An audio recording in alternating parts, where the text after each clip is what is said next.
Actors, we've all got issues, so let's talk about them. I'm your host, Juan Ayala, and this is Actors with Issues. In today's bite-sized interview, we speak with Carmel Amit from Buddy Game Spring Awakening, now streaming on Paramount+. This interview was recorded on June 27th, prior to the SAG-AFTRA strike. Carmel Amit, thank you so much for being here on Actors with Issues. Welcome to the show. A pleasure. Hi. So you grew up moving around quite a bit, sort of all over the world. So I'm curious, were there any experiences in those early years that exposed you to the performing arts that inspired you to want to become an actor, or did all of that sort of come a bit later for you? I actually was never exposed to theater or film, but I knew that I wanted to be an actor when I was 6 years old, and I apparently declared it to my family. Mhm. This is what I'm going to do. And then it wasn't until my early 20s that I started to pursue it more seriously. And it was a very good fond acquaintance who like sat me down and was like, if you want to take this seriously, you need to go to New York and you need to study. And he was talking theater. And so, but for whatever reason, the dynamic between us, I was like, yes, that sounds right. And so I went and studied. And that's when I started to discover my passion for the craft and the depth that we can go to as actors.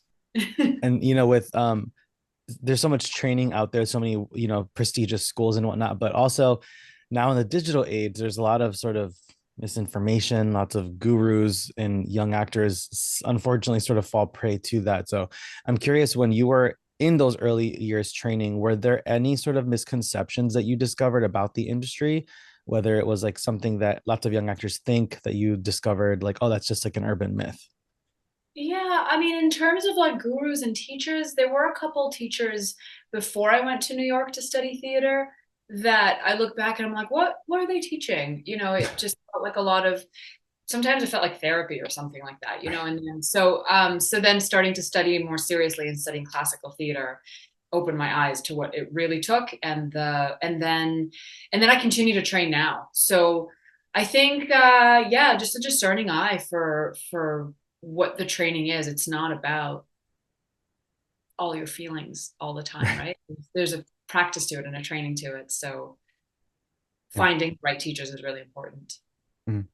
And you've worked on such a vast range of projects. You've done, we're here to talk about a comedy, and you've done sort of like sci-fi and horror and all these different types of things. So I'm curious, were there any particular challenges you think that, or any particular genres that were the most challenging, or maybe an eye-opening experience when you saw how they handled those genres behind the camera? Definitely this last project I was on, Mm. Buddy Games, comedy. I was working with these seasoned comedians, improvisers, and it intimidated me because they were just coming up with stuff on the fly and changing Yeah. things. And my character really had to stick to her. She had a lot of dialogue and it was very precisely written. So I stuck to it, but I had to still pivot and work off of what they were doing. So that all came through. But it was, yeah, it was just a lot of fun to see how fluid and how playful it was on set. They really were just going all over the place Yeah. with the script. It's been, having grown up seeing so many of these actors, in a bunch of like different TV shows and films, like you can just, that there's a sense of like a director or a writer would just like let them play because they're such masters of improv and coming up with those quick quips or a button at the end of a scene. It just geniuses that you're Yeah. alongside. It was so cool. And that's what I got to see on Buddy Games. Yeah. For And sure. so how did the role come about? Was it sort of the usual audition process for you? And now in the age of COVID with the self tape and all that? Yeah, it was remarkably painless. I auditioned with one tape. I did love the role from the get-go, so I put a lot of heart into it. Mhm. And then I got a call back. It was Josh and Paul, one of the producers, and they just laughed. And then they said, "Great, we loved it." They didn't even redirect me or anything, and that was it. And they said goodbye. And a couple of days later, I had the job. And they told Yeah. me later on set that we saw your tape and we knew right away. So it happens a lot that way, Yeah. because it was a good juicy role. Like I think yeah, it was a lucky little one. Yeah. And with a character that is so larger than life, and there's someone that they walk in a room and they just command the space immediately. So did you feel like you harkened back a little bit to your theater days, given that it was like she's playing to the back of the room with her voice and her gestures? Like, what was that whole thing like? Absolutely, I was so delighted to be able to play that big on film and for Mhm. it to work. I was actually scared watching. I was like, oh, maybe maybe it was too much. But when I watched it, it really worked because she is larger than life. She does play to the back of the room. Mm. And yeah, I had a lot of fun doing that. And it worked well in juxtaposition to, they're very subtle. Their comedy is very subtle and they kind of just like, mumble things and say things that are just like, and so she Yeah. just comes in and takes over. Yeah. And with the name of our show being Actors with Issues, we always like to touch on career obstacles and sort of shed light on things that our young audience can learn from and take away from. So what comes to mind as a hurdle that you've overcome that you can share some advice about? My rise into like more success came as a single parent, and Mm. that was very challenging because you're juggling single parenting and finding the time to even be on set and all that. I know that productions are much more lenient these days with like I see a lot of babies on set and a lot of mamas nursing in the makeup chair and all that, but that didn't. I remember I booked a role when my son was 5 months old. It was Mm. in New York actually. And it was really tough. I was still nursing and it wasn't a big part, so I didn't get that luxury of like bringing him Yeah. to the makeup chair and all that. And it was really challenging and I felt very like alone, Mm. like scared and alone. Yeah. And so but it strengthened me. And so it also made me incredibly resilient and independent. Yeah.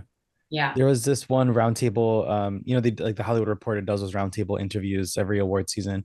There was one, I believe, of the female directors, because there was one year that there was a much more female directors sort of out compared to previous years. And that was sort of one thing they talked about, is that sort of inequity still sometimes on sets when, they'll ask a female director, like, where are your kids? Who's watching your kids? But no one asks the male directors that. Right. It's sort of assumed that, oh well, they have a wife at home taking care of the kids, but I'm watching. it's not the same thing. And it's still, it's very frustrating. I grew up raised by very, very strong, powerful women. So seeing, hearing those things just so frustrating. I'm like, what year are we in that we're still But putting it's that? interesting. It's like it's inequity, but it's also nature, right? Like we want to be, I mean, not everyone's different, but like as a Mhm. mother, I'm actually pregnant right now. So it brings, Congratulations. thank Yeah. you. And it brings it into that conversation because I'm here going, oh, there's a period where I can't work. Mhm. Or, and if you're on a show, maybe they can work around it, but it causes, it's a problem. And it's like, it's inequity, but it's also like, what do you do? Yeah. Like you, if the character's not pregnant, then what do you do? Right. And you have to just kind of like, but it's just a short period and you move through it and it strengthens you. So yeah, it's an equity, but it's also beautiful. And, you know, not everything is just about career all the time. So Yeah. balance. Mhm. Yeah. Finding that balance is definitely sort of a huge challenge that lots of people face. And mind you, with anything, with being a parent and an actor, with being a caretaker, because lots of folks have to take care of their older family members, or sort of balancing careers in this pursuit and all of that. So I'm curious, with this career and sort of knowing, or at least most of us know, when we sign up to be an actor, sign up as if there's somewhere you sign up, but when you sort of start to pursue this career, we know there's going to be ups and downs. We're aware of the peaks and valleys. We know that there's not going to be necessarily like just a constant rise. It's more like a pulse, Yeah. like you book and then you have like some downtime. So but I'm curious, did you ever have moments where you thought, okay, I gave this a go, I tried, it's time to find something else? Or did you just have that mindset of, no, this is the process, I have to keep going? I was pretty consistent throughout my whole life. I would say thanks to my parents who did always raise me to just know that you have to do what you love, that work has to be something that fulfills you, and Mhm. not everybody grows up that way. So I didn't waver, but I did have a short period